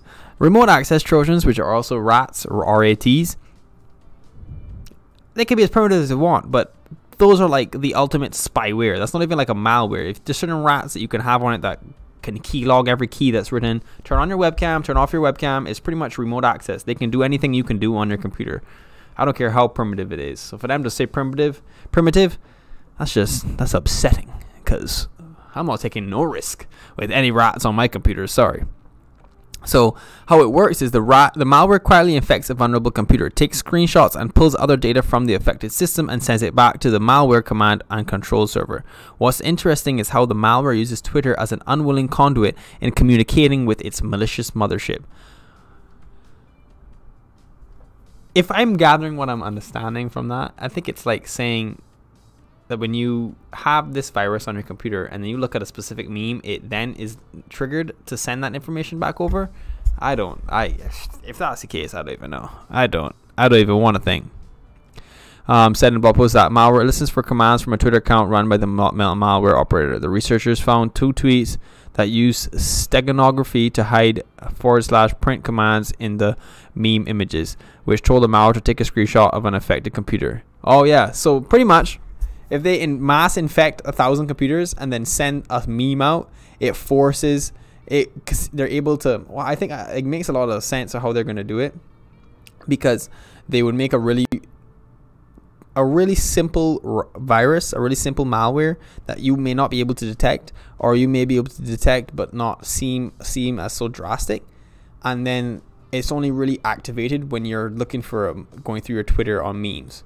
That is, guys, that's really cool. They even said 10 out of 10 points for creativity, because that's pretty sick. But that's not something that we want to really evolve. But I want you guys to see this stuff is, dude, they're using social media now to activate malware. What? That's crazy. I'm frightened to even continue looking. See what more they're pulling out for me to see today.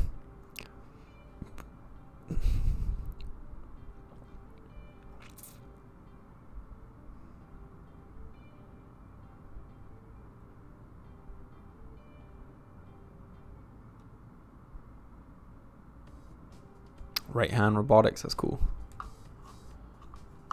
Robotics, dude, the future. I give it like 10-15 years before we have like fully functioning assist robots.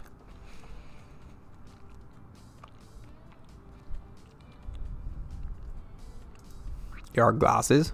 Oh. All right, I like this. Let's talk about something cool. So guys, I don't know if you guys are familiar with AR or virtual reality. So AR is augmented reality and VR is virtual reality. So virtual reality is pretty much you put on a pair of glasses, you put on a pair of headphones, all that kind of stuff that changes your perception of what you're seeing.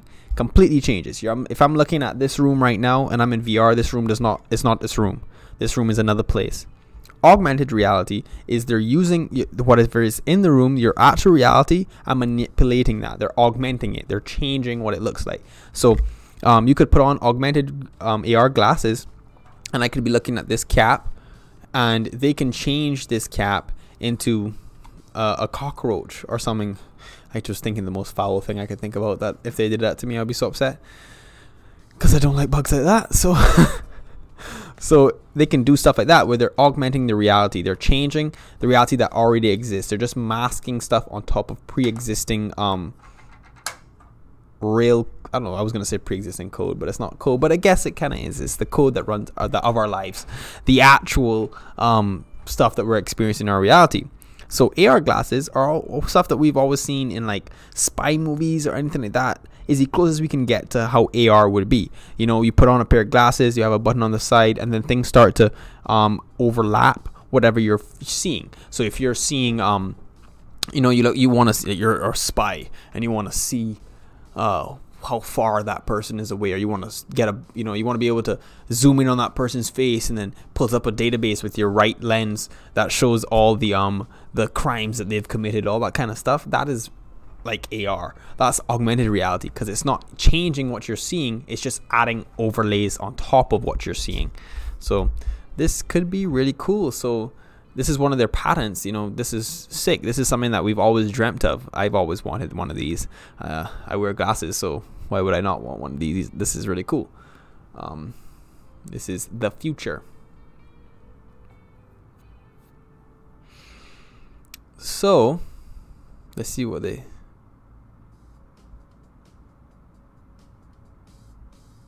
It's just the beginning. That's awesome. I like that. I'm not gonna stick on this too much, because this is something that they will take a while, but that is cool, dude.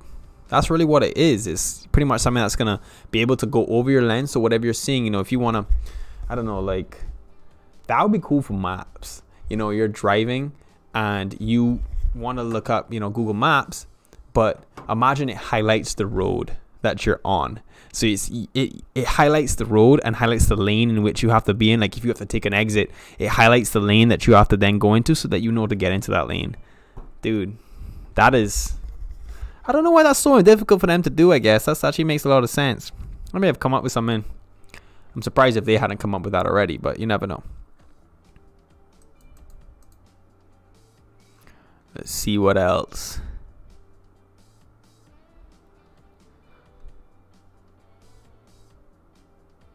social bank.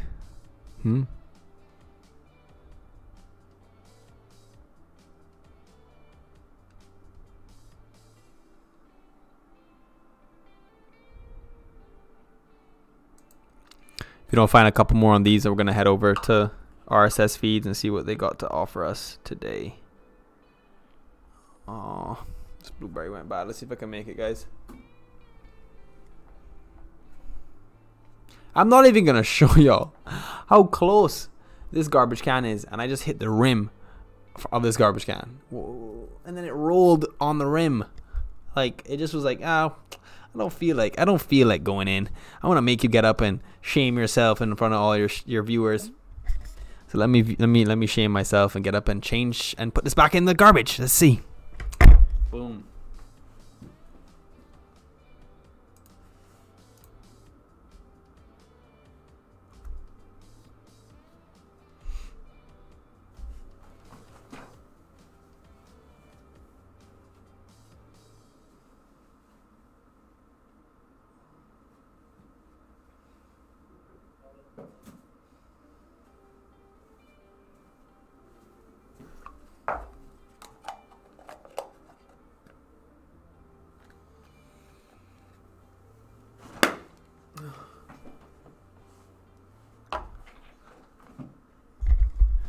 Okay, so we're back.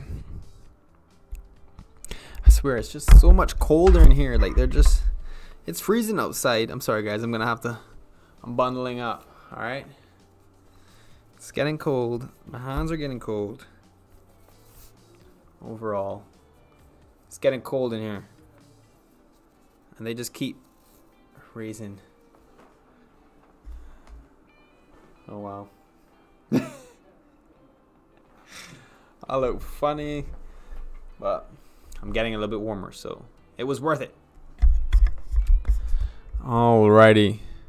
In the winds of crypto winter. Oh, I like that. So guys, about 3 weeks ago, we had an interview stream where one of my friends that I actually graduated with, he was really into cryptocurrency. He gave a big speech at our school. A bunch of us were there. You know, I had like 50 of us were listening in. It was really awesome, where he just talked about cryptocurrency and just, you know, how it can be used and what it is. He primarily told us about what it was, and in the talk we just asked a couple of those kind of questions, and it was really awesome of him to jump in for that. So we thank you again, boys, for that.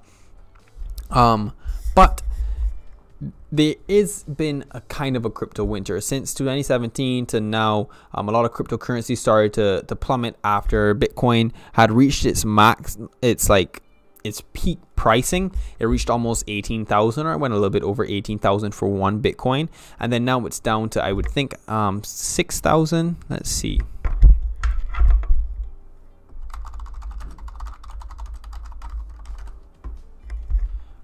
4,000. It's down to $3,500, which it was at 18,000 at one point. So if you did buy in at a few thousands and then sold it at that point, you made a lot of good money, which was really very beneficial for you.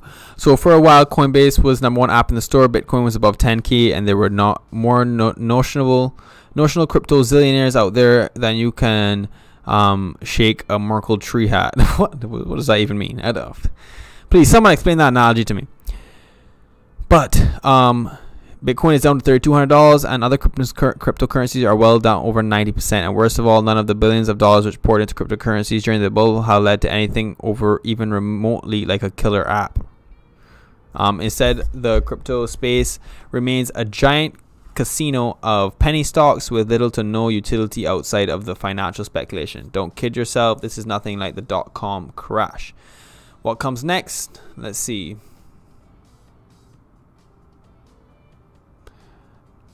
Well, they say that we've entered a crypto winter, but guys, you know, crypto winters are always, that kind of mentality is good because it has to come, it's gonna switch. Like at one point it's down right now, so if you buy when it's down, it's gonna go up. Sell when it's up. We're going to see a sizable numbers of both cryptocurrencies and the business built on them simply collapse. And the fact that we were seeing Steemit has laid off 70% of his staff, and even Mighty Consensus has cut 13%. Of the more than 2,000 cryptocurrencies tracked by CoinMarketCap, hundreds upon hundreds will no longer will wither into disuse until their liquidity turns to ice and their price is zero. Meanwhile, many who run their own blockchains will find themselves increasingly vulnerable to 51% attacks in the winter. Only the strong survive, the weak are culled. So when they talk about 51% attacks, if you guys weren't here for that that interview discussion that we had during one of our streams with the same fella Boyce, he explained that 51% attacks are pretty much what allows crypto to say that when it validates a transaction that it is not vulnerable. Because when these currencies, blockchain technology is pretty much what blockchain is being used at right now, especially for Bitcoin, is to validate transactions. Like if something happens, you make a purchase, I buy something from you, it validates that that is in fact true. And from that validation creates a new block that they're then able to, mine more crypto, mine more of the same currency. But if you have control of more than 51% of any crypto's blocks, blocks, you're able to kind of influence the blockchain into accepting a false transaction. So if you have 51% saying that, oh, this person gave me $1 million, all these people, everybody that has your crypto just suddenly gave me all their crypto. If you possess enough of it, you can, more than 51% of the blocks in the blockchain, you can convince it into saying that transaction is in fact true. And if that transaction is then deemed as true, your crypto will eventually become worthless, because all of that money would have been they would have been able to transfer all that money to themselves. They most likely would have sold out up to that point, and then your crypto would have been obviously affected, and then you would have lost all credibility. So that's where the 51% attacks come in. So apparently now, because a lot of cryptos are in that winter phase, they're able to be manipulated like that, able for people to gather so much of the crypto that they're able to get 51% and then trick it into getting, the remaining 49% if they feel so fit to do so. So that's pretty terrible. I didn't really know it was that severe. One of my cousins, one of my family members, he actually works for a blockchain technology company, and he hasn't really told me anything too much about it. It's more they're really focusing on the negative aspects of the positive aspects of how blockchain technology can be used in companies rather than the actual cryptocurrency itself. You should talk about scammers. What kind of scamming? Scamming has been going on forever, even in video games. Well, I don't know that. I don't know about that, man. Can't use loose terms like that in this stream. Sorry. Catch me on a different day. But yeah, so scamming, people have been scamming for a long time. Yep. So trust me, believe that. If you're referring to something that you purchased and then they told you that you went and purchased something like outsourcing, which by the way, guys, outsourcing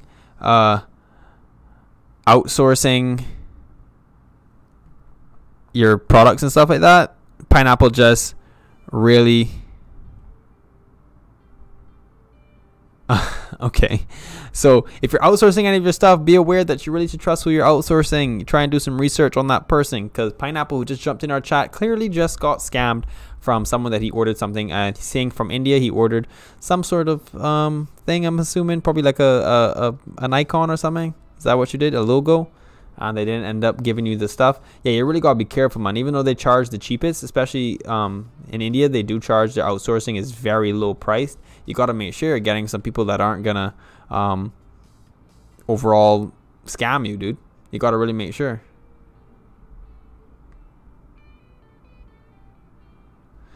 Well, that is upsetting. Yeah, well, at least you caught it. A lot of people wouldn't have caught that, so there's a good thing that you did catch it. A lot of people wouldn't have caught that scam coming in. But guys, anytime you're looking to outsource anything, make sure you're really double checking yourself, or you're okay with risking it, because a lot of the time someone want to only charge you $10 for a logo to develop a graphical logo or something like that. That's sounding a little too good to be true. It probably is too good to be true. And if that's the case, maybe you should look into something else, or be okay with losing that $10, because if you lose that $10, you kind of should have been expecting it. If it's too good to be true, it probably is over the internet. Sorry to say that, guys. It's like all those Pineapple probably find this funny. It's probably all like the same things you used to get when you get all those pop-ups that be like, you've just won, you're the millionth person to visit this website. You've just won a cruise to around the world. What am I even talking about? What do you mean?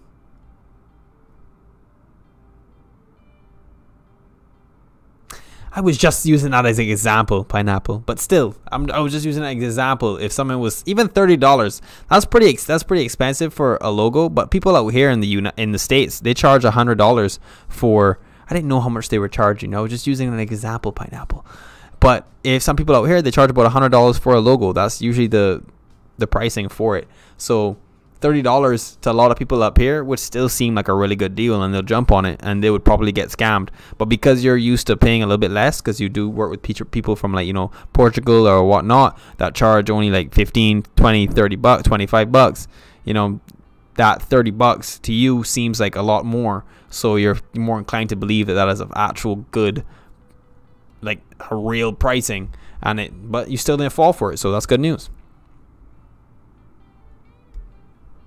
Well, I can't put all, it's a good thing that I have this thing set to watch out for some of the things that you say so that I can read them, but other people can't read them. Oh, jeez, guys. You're killing me, Pineapple. Well, in some cases, man, you kind of hit me some heartstrings because, guys, what Pineapple may be referring to, a lot of the time, some countries are actually, this is their primary form of currency. A lot of the time with what they're doing, games especially, if you guys know about game currencies, some game currencies are worth more than some countries' currencies right now. A lot of Venezuelans are currently playing a game called RuneScape, where they mine the RuneScape money, because the actual money in RuneScape, they can sell and make much more than if they were working. Well, I'm not going to get into all that kind of stuff, man. You got to watch. Got to be nice in here, man. Come on, don't be. I'm Arab. Can't be like that. I'm Arab, man. Can't diss me. Don't diss me like that. But nah, it's true though. You really got to be careful. These are really sometimes people's currencies, so they trying to make some money. It does suck though, Pineapple. People try to scam, but you got to be okay with the fact that sometimes people are just trying to do that. Wow, that's not nice. But anywho's, as I was saying with crypto, it's the same thing, like another currency. People are abusing this currency, and it's now crashing. Or people are trying to, because it's crashing, are trying to manipulate the currency. So people will always do what people can do, man. Realize that. That is the internet, guys. That's the internet. Half of the people are, as you said, 99% of the people out there are trying to scam and make money without actually having to do it. It's a lot easier to do that when you're not actually seeing somebody. It's easier to scam somebody when you're not seeing them. So it's true. It's just it's the price we pay for trying to get jobs over the internet. I can't really blame them all so much because damn, everybody just trying to make a buck. But sometimes you do find the good ones, and if you do find some good ones that are willing to do some work for you, dude, you may have to pay a little bit more than you're expecting. But if you find the ones that are worth paying and they're actually legit, because I have found quite a few. I have outsourced a few of my stuff that I have worked on in the past, and I have a lot of family members that I outsource a lot of their project work for all their projects. And when you find a good one, Pineapple, keep with him. If you find one that's lazy but still gets the job done, stick with them, because like you're saying, it's really hard to find someone that's not trying to scam you for anything over the internet. Internet is just the home of scamming. It really is. If people can try and get some money out of you for doing nothing, they will. And guys, it's a good life lesson. Pineapple here bringing a life lesson for us to learn today. When you're on the internet, remember that these people, if they can mess you up, they will mess you up. So cover yourself, or cover your own ass in this case. But yeah, so I was actually looking at a lot of these topics here.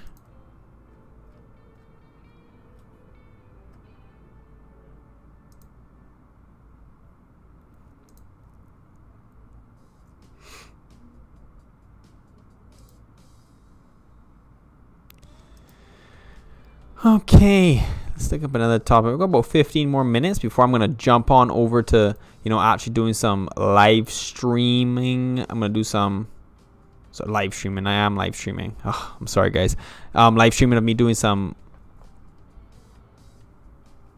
I lost the word for my job. IT support. I'm going to be doing some live streaming of some IT support. So that should be cool. You guys will, if you haven't seen, we've been doing that last week. We did that for a few days, or actually 4 days. I wouldn't be able to speak so much, but you guys, if it's just like a passive stream, just to pass the time, if you want to chill, I'll put on some music, that kind of stuff. We can just chill. If you want to talk, clearly Pineapple's in the mood to vent, so if you guys want to vent with him, that'll be cool too. Talk some back and forth. Have a little bit of respect. Don't get too crazy with it. But yes, if you want to chat with him, he's clearly have gone through a rough day today. But yeah, so.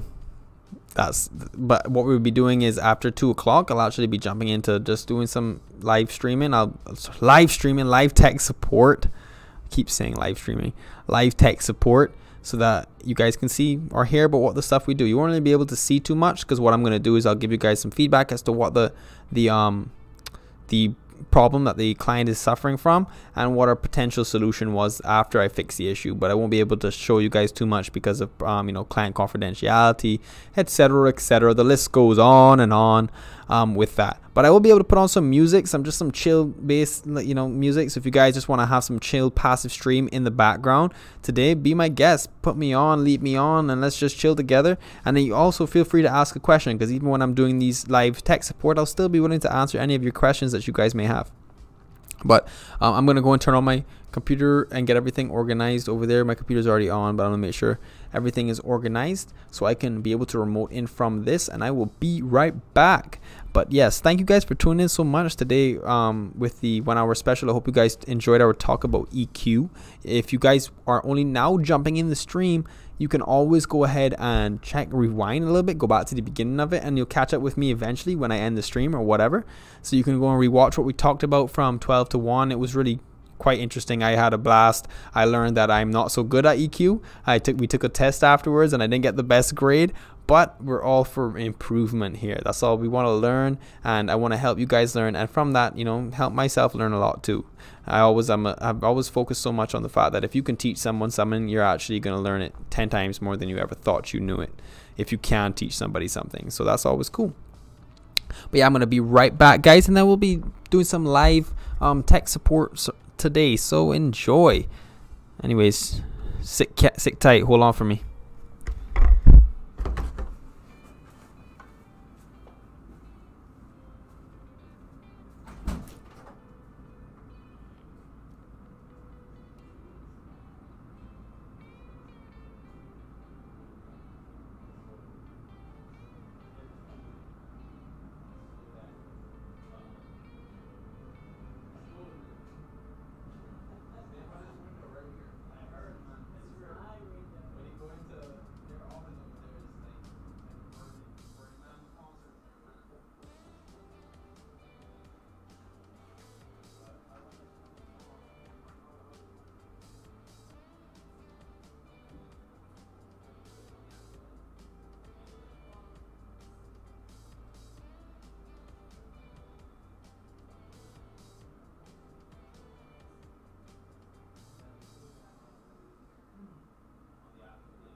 back and tell you.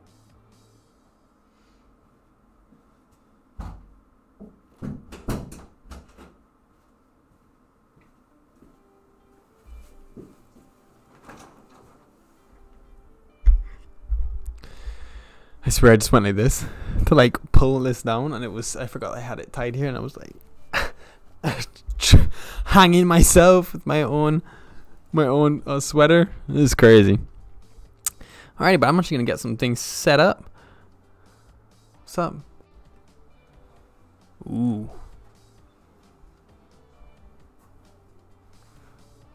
She's here? Oh. Right-a-mundo.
Hey everybody, thanks for waiting. So if you're now tuning into the stream, today we talked about EQ from 12 to 1, and then from 1 until now we were just going through some cool topics. We went on some TechCrunch, we saw some cool stuff about augmented reality glasses, looked into some stuff about 3D printing models now being used for getting into facial recognition systems, which is really kind of mind-blowing. And we also talked a little bit about the crypto winter that's going on with cryptocurrency, which was really cool. But now I'm going to actually get into some of our live tech support. I won't be able to show you guys too much, but I will be able to put some music on, and we'll get to have a little passive stream that you guys can have some chat with some people that are in the chat right now. Or you can just, if you have any tech support related issues, let me know. Write your issue in the chat and I'll make sure to add you to the queue, and we'll get that hopefully resolved for you. Also, if you do hear, because I am going to be jumping onto clients' tickets and stuff like that and doing their helping resolve their issues, but I won't be able to show you a lot of information. I'll be able to just relay what the problem is and then what we did to kind of solve it. So if you guys from that hear anything that was oh, I'm having that same issue, well, don't hesitate to let me know so that we can do the same fix for you or help walk you through the same fix. Of course, I won't be able to jump on your machine or anything like that, but I'll definitely be able to give you a walkthrough as to what we did to resolve it and hopefully help resolve your issue. So don't be shy. Let me know. If you need to know my Instagram, just type my Instagram, just type Instagram into the chat and it will let you know what my Instagram is so that you can direct message me your problems. If you just want to send me a private message through YouTube, you can do that as well. Just don't be shy. Let me know whatever tech related issues you're having, because now is that free tech support window that we'll be doing for the next 2 hours while I'm doing other tickets for our clients here. But anyways, sit tight. I'm going to go set up that music real quick for us, and then I will be a little incognito for a little bit. I'll let you guys know what the problems are whenever I remote into my machine over there, and let me know if you guys have any issues that you want tackled today as well. But anyways, sit tight. Thank you.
You can update it and keep it fresh whenever you want. I like changing up the background. It instantly gives my site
Hey, I just created a Wix website for my business. Let me show you how I did it. Let's go to Wix.com. I can add anything I want and change things as I go. Our business idea is big. It's a hotel in space. I know, it's mind-blowing. And I'm gonna add a beautiful gallery and switch up this layout. I love how these cosmic photos are displayed in the highest resolution. Every few days, we post something new on our blog. Today's topic, life in zero gravity. An FAQ is great because when it comes to space, you've got questions and we've got answers. With Wix Chat, we can answer any question at any time. I'll add Wix events so we can promote our big liftoff in 2021. Guests can register, buy tickets, and I can manage the whole guest list right from my site. Now this is a website that's out of this world. Go to Wix.com. Create your stunning website today.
Okay, guys. So I just contacted one of our clients that had an issue.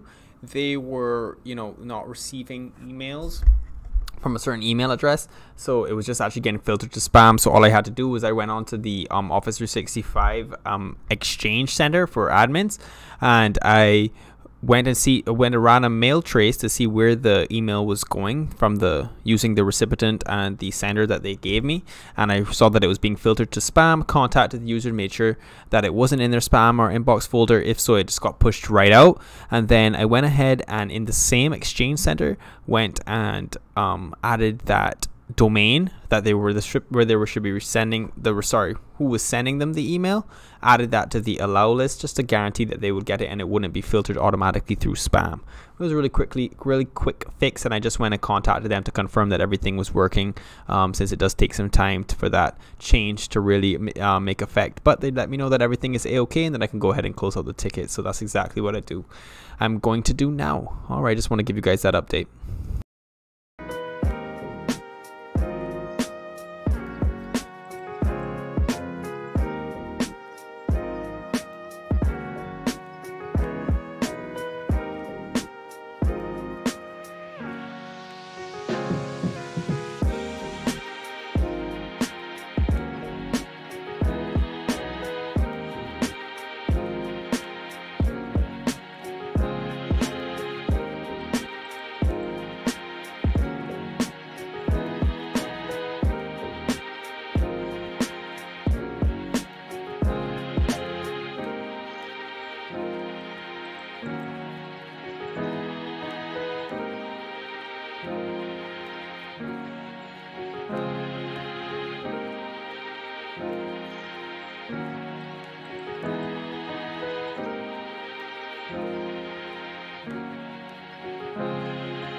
you're a YouTuber, you're probably using this and this. So you should start using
first.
you're a YouTuber, you're probably using this and this, so you should start using this. Get Artlist's complete music catalog of high-quality songs, all pre-checked for monetization for only $1.99 a year. Download as many songs as you want and use them for any video content you create. Yeah, even for commercial projects. No channel view counting, no limitations. Use Artlist and start creating content without limits.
I knew that it could cause cervical cancer in women. Did not know it could cause genital warts. Did not realize that not something that you are reminded of every day.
a YouTuber, you're probably using this and this.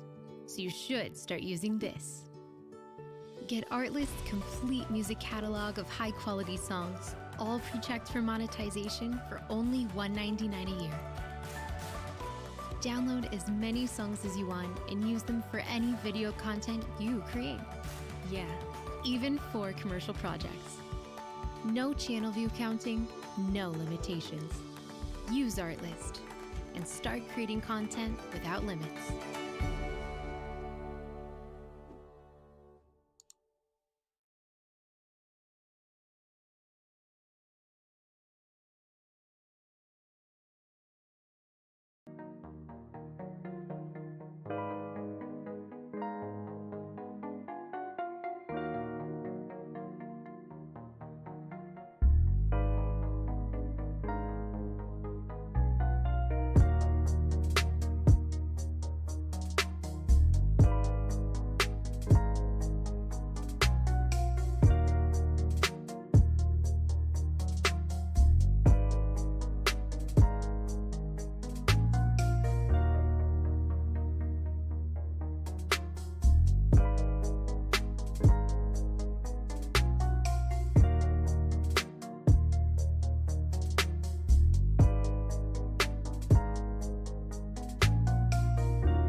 Tell me it ain't so, man. You a 49er fan? Yeah. Oh, come on, man. We in Chicago.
for Westerners and people like me who travel to Japan, this has always been the early season destination for the best powder in the world. Everything that I've seen portrayed from Japanese culture is primarily coming from Westerners coming to these mountain towns and posting photos of like the best snow in the world.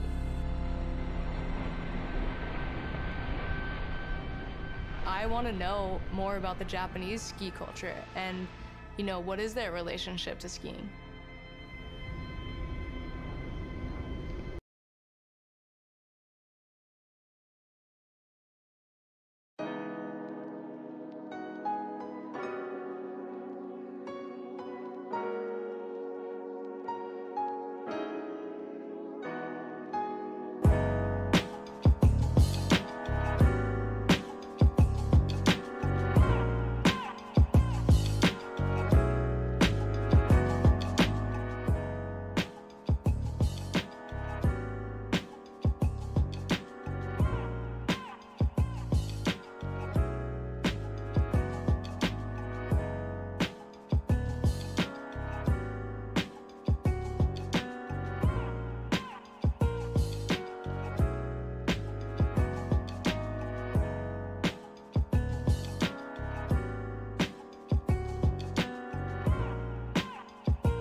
Alrighty guys, so I'm gonna have to end a little bit early today. Sorry if you were just, you know, in here chilling, listening to that relaxing music.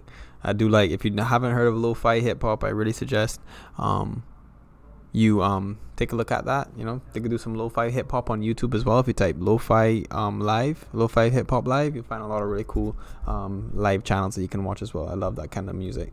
So if you're interested, go ahead and do that. I'm gonna have to cut it a little bit early today because I do have to get prepared. I'm going on site at a client tomorrow, and I have to build out a couple of USB drives with some Windows 10 Pro ISOs and their keys. So that's gonna be fun using Rufus. If you guys haven't looked into that, haven't seen that before, it's pretty cool. So I'm not sure if I'll be able to show that. No, I won't, because I have to access some stuff that I won't be able to show you guys up. Well, I tried. But anyways, we were supposed to go till 4 o'clock today, but I'm going to cut it a little bit short just so I can move on over to there, because it's easier to navigate with multiple monitors. I only get to use one monitor when I'm remoted in from this machine, even though I do have 2 monitors here. But it's just be a little bit easier for me to do it over there, and I'm on a little bit of a time constraint. But anyways, I really appreciate y'all tuning in today. I hope you enjoyed the stream. I hope you enjoyed our talk earlier today regarding EQ and IQ. Tomorrow we will be starting the stream a little bit later. I know that you may have put an event to start on your calendar for us to start at 12 o'clock. Unfortunately, tomorrow, since I'll be on site, I don't really want to guarantee that I'll be here by 12, so I am postponing that a little bit. It possibly will not start until 2 o'clock tomorrow, so please keep that in mind. If you did set a calendar note, we will be sending out another email tomorrow just to re-alert you as to what time it ends up being. But anyways, I really do appreciate y'all tuning into the stream today. And as always, peace.